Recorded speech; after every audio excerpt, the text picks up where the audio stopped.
Hello ladies and gentlemen, Google Maps is an interesting mapping service. There for when you need it, or for when you're bored out of your mind and you want to see Paris but can't because you're too broke. You would say the service is good, right? You would say it's great for connecting people, right? You would say it's good for seeing the world, right? Well, would you, dear viewer, say that it's good for starting nationwide conflict? That's right. Innocent Google Maps is capable of starting international conflict between two countries. But in order to understand why, or even how, we need to visit the two countries of Nicaragua and Costa Rica. Both settled by Spain, both ethnically similar, and both in Central America. So how the hell could a war devolve between such similar countries? Well, Nicaragua and Costa Rica have a history. A not so good history of border disputes and conflicts. However, after 1948, Costa Rica abolished its military, leading to a period of peaceful relations between each country. This would take a drastic turn. The border for both of the countries is marked by this river, the San Juan River, using the Cañas Jerez Treaty. This treaty puts the border on the right bank of the river, giving the river to Nicaragua. It does this while providing commercial navigation rights to Costa Rica. However, you see, rivers change, and by the 20th century, the river had changed substantially than how it was when the treaty was signed in 1858.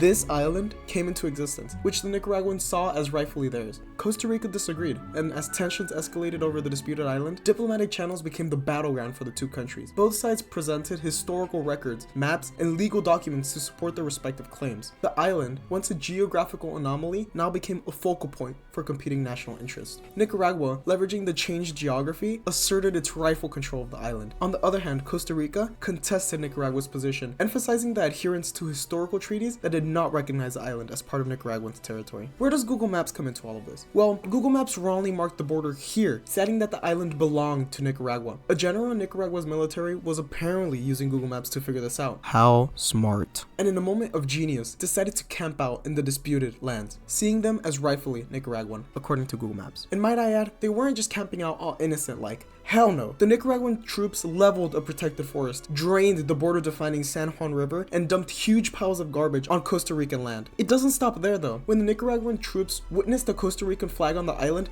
they, stupidly, literally tore it from the ground and replaced it with the Nicaraguan flag. I don't think you could get more stupid than that. After the news of the island, Costa Rica sent over 70 police officers to figure out what the hell was happening. At the same time, Nicaragua reinforced the military with 50 soldiers, and tensions were building. However, the international community stepped in and did not allow for a full-scale confrontation to happen. The goal was to find a fair and mutually acceptable resolution that respected the sovereignty of each country while acknowledging the altered landscape. The court found that Costa Rica had sovereignty over the disputed territory. It also found that Nicaragua violated the territorial sovereignty of Costa Rica. After the embarrassment, Google Maps publicly apologized and stated, quote, "Geography is a complex undertaking and borders are always changing." That's all, people. Subscribe.